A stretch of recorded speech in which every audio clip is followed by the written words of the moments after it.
Hello YouTube, 잘 지내요? In today's video, I wanted to go over a place that carries a lot of historical significance and dark history. So before I go over this place, I just want to let you guys know that everything I talk about today is purely from what I have learned and seen when visiting this place. Also, this will not be a full capture or full video of the place, as the place that I visited does not allow filming everywhere, so please keep that in mind. However, I was able to take small clips that I want to share with all of you. The reason that I'm doing this is because I want to generate interest for you guys, and I want to be able to share this place with all of you, just that way maybe you guys will then take a visit for yourselves, because I highly recommend. I think it should be at one of the top spots in your list of places to go visit in Korea. So what place am I talking about? I'm talking about none other than Seodeamun Prison. Seodeamun Prison. This prison was opened in 1908, and it wasn't closed until 1987, years after the Japanese colonial period had ended. The prison was primarily used by the Japanese colonial imperialists at the time, mostly to lock up Korean resistance members or groups, people that were trying to push back against the Japanese regime. And then in the latter half of the years after 1945, after Japan was pushed out, then it was then used by Korean nationals themselves to lock up again people who were not with the military regime of the country at the time. So very, very sad history with a lot going on in the prison. Now, the prison was originally made to hold about 500 people maximum, but they ended up locking up something like 3,000 people. And obviously they didn't really expand the prison, so you gotta have to understand that a lot of the inmates, they were in pretty miserable conditions, especially when there are more and more people getting locked up. Now, there are many places and prisons that have a lot of dark history. Like, this isn't the first one, but let me tell you too, when I visited there firsthand, and maybe it's a similar experience when you go to visit like Alcatraz, so another place that has a lot of dark history, it's pretty surreal.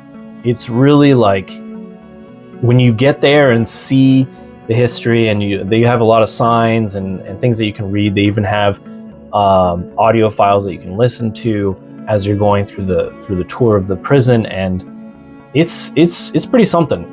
That's the best way I can come up with it. It's really it was pretty wild to just kind of soak up all that history, pretty much.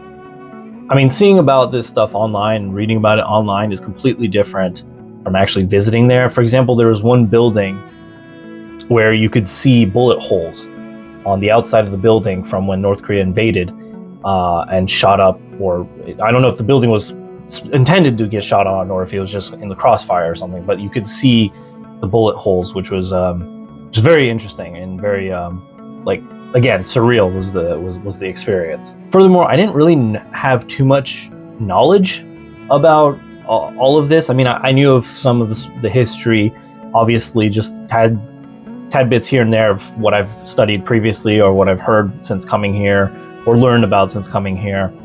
But seeing how there was new and creative ways how humans could torture other humans, and how that was documented as well, was also pretty wild. And walking around, obviously I don't want to show any clips of that stuff, but take my word for it, when you guys visit the prison in yourselves, you can see some of the stuff that they have done at the time just to get information out of these people, whether it was to rebuke their resistant ideas or maybe to give up information on a more higher up leader in the resistance or whatever.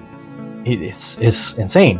It's really, really insane. And again, you hear about these things, read about these things online, but then when you go there and visit yourselves, and it's completely different. There were a couple of places throughout the prison that I found pretty interesting.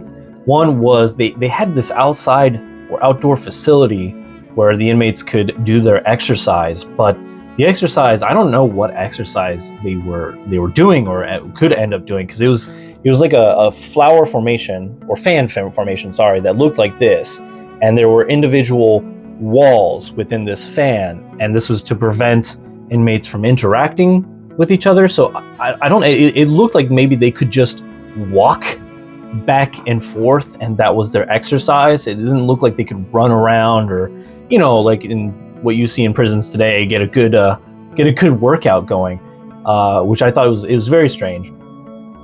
And they also had this one tree.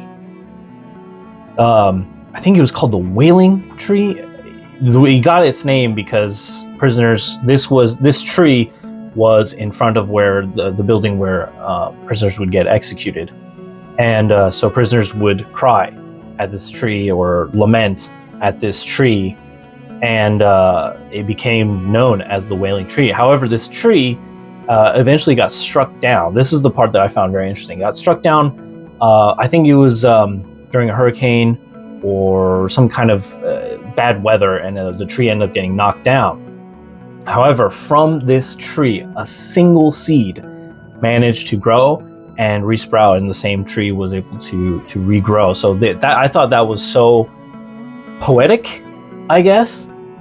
So you can see the log of the Wailing Tree, and then the new tree being sprouted. And I think this was sometime after the prison had been closed.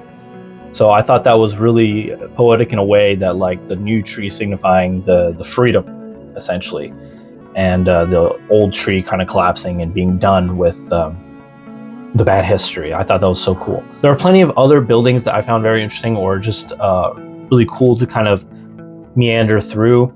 Now, when you guys visit the prison, it is 3,000 won per entry for adults. And they're very detailed on the route of how to go about the prison. I think that was really neat as well. So you're not going to get lost wandering around. Maybe you missed something. No, there's very clear arrows that kind of guide you along through the prison, so you can maximize the full experience and get to really soak up everything, really see everything. I think that was very nice. For example, there was a wall that really stuck up to me. That was probably the one thing that I remember most of anything. There was a wall with pictures of all the previous prisoners. Well, maybe not all of them, but a good chunk of it, just wall to wall covered with the previous attendees, we'll say, of this prison. Obviously, I didn't want to take the full thing because that's not.